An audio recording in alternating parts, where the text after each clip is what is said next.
third one is the easiest one to understand.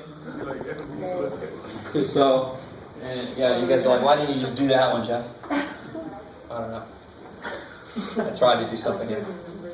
I just really wanted to show you where the MVT really is used. And neither of these is actually the full freaking proof. That I didn't really want to get into. These are both kind of a little bit hand-wavy, especially the way I did that one. But it's built off of this bad boy. I desperately want you to understand how important that is. And here's the one. You might even want to copy this one down. This is nice and quick. And this is definitely nowhere near rigorous enough, but it's got the idea a lot simpler. So if f of x and g of x are differentiable on AB, when you get really, really close to A, they should both look like what? If they're differentiable, when you get really close to anything that's differentiable, what should it start to look like? A line. A straight line. And then I can do my linearization. So isn't this going to be about... Remember that?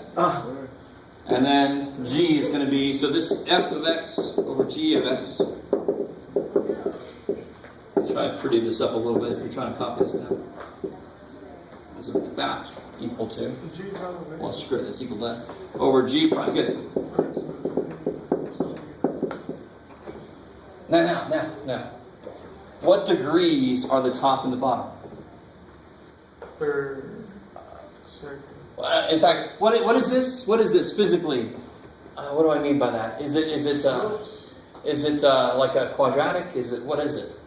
F prime of A is a number, constant. Yes, thank you. You were there. I was with you. It's a number, right? It's evaluated at a specific place. It's a number. So what degree is the top? Number. First degree. So let me give you. It goes 3 times x minus 1 plus 2. Isn't that a linear function? Yes, it's slope, linear plus number. That's its first degree. What's the degree at the bottom? First degree. First degree. How do you, from pre-calculus, how do you do the limit? And actually, what can I do? Listen to something again, Jeff. If I divide the top and bottom by the highest degree, right? So that'll be like this. No, it's the wrong way around. Roger, you can do it. Get out of there. Oh, they got the picture here. One little thing I've been forgetting.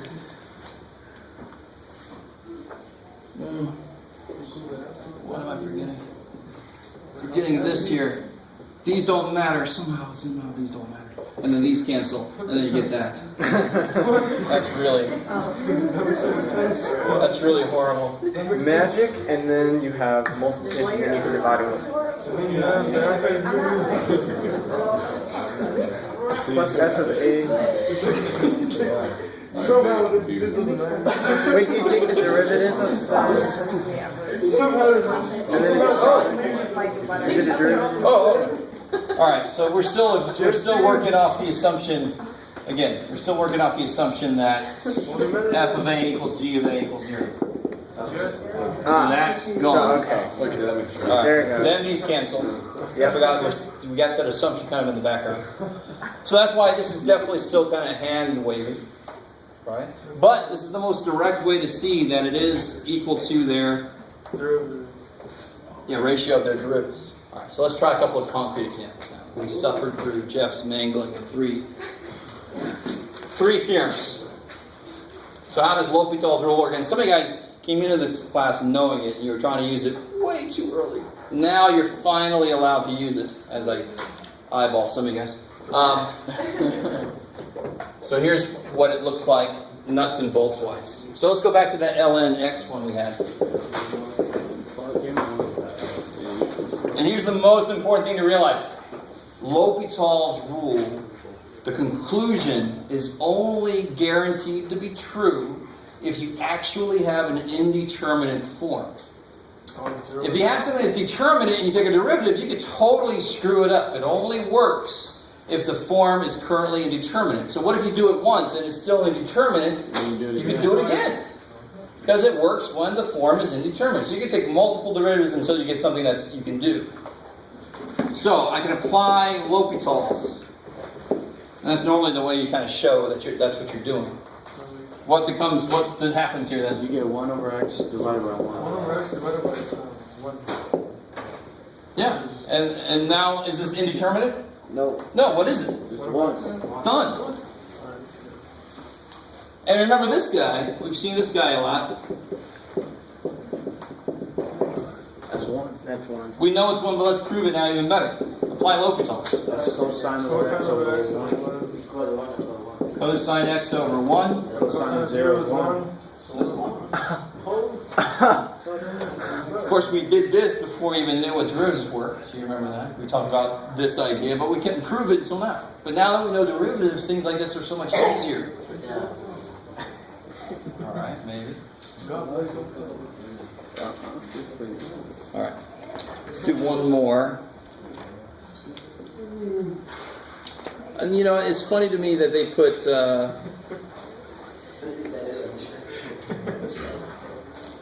Well, let's see.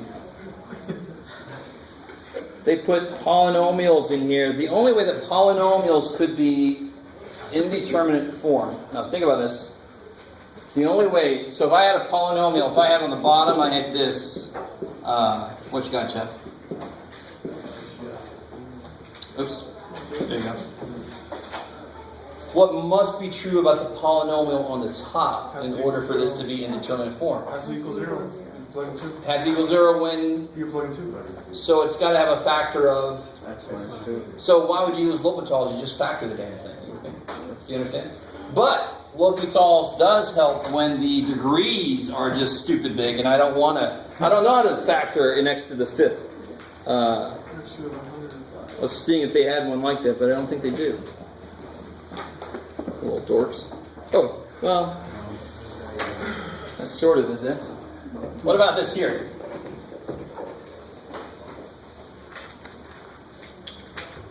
Oh, let's see, something interesting.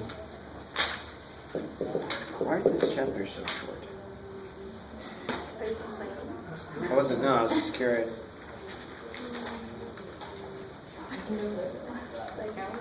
They don't have quite what I want. Well, hey, here we go.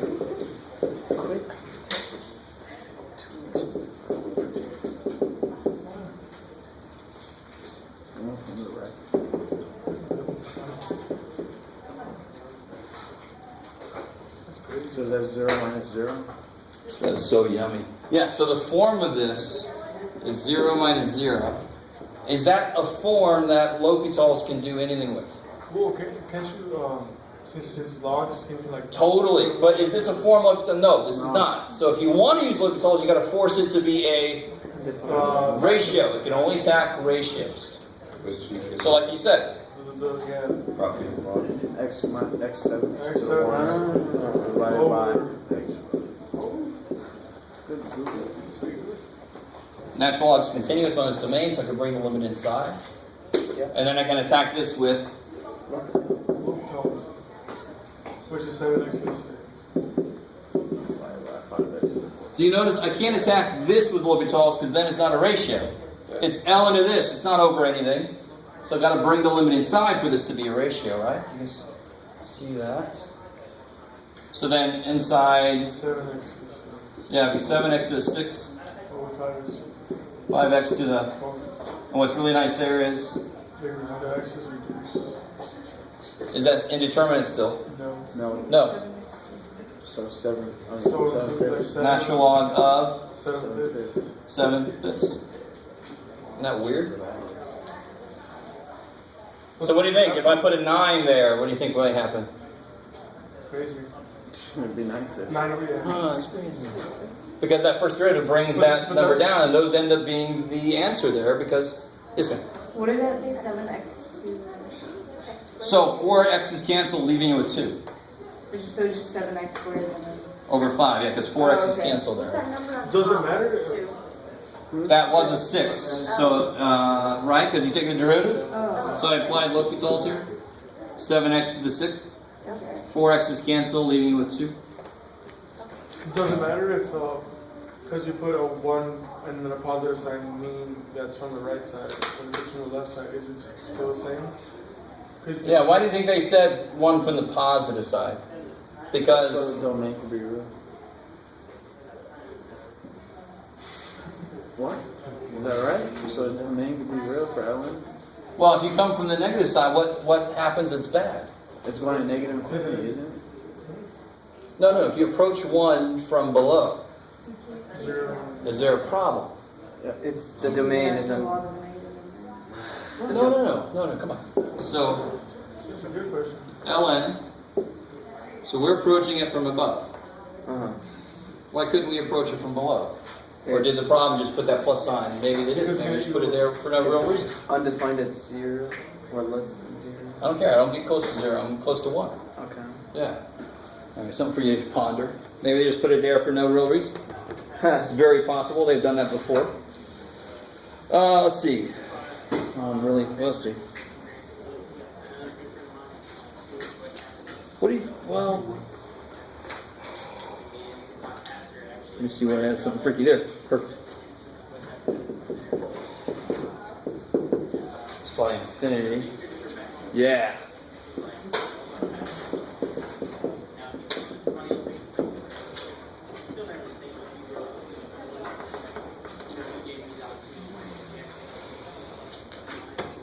Infinity times 0.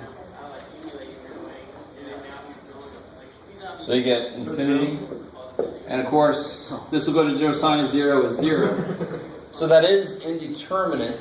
Because anything times 0 should be 0, but anything times infinity should be infinity. So infinity times 0 is like, holy shit. Right? Immovable force, unstoppable force, immovable object. So what do you think I do? You take Put the it, I can't. Oh. I can't apply L'Hopital's because it's Ratio. not currently the ratio. a ratio. And I can't take limit inside. You see, there's a rate no, because you can't jump over that x, right? So remember, what do we do once the limit of something is infinity? How can I make the limit 0 if I take a reciprocal? So I can rewrite this, and people just forget that you're allowed to do this. 1 over 1 over x is x. 1 over 1 over x is x. So if I have x, I can write it as 1 over 1 over x. Never before have you probably ever wanted to do that. Right? But it's true. Math says it's true. They're the same damn thing. So why do I want to do it now? Because now I have a ratio. In fact, what form is it in? It's 0 over 0 over 0. 1 over big is really small. Right? So now L'Hopital's can attack it.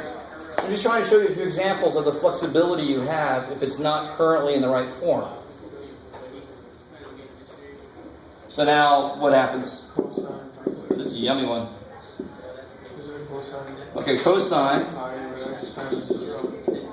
Derivative of x equation. negative pi over x squared. The pi just comes for the ride there, right? True.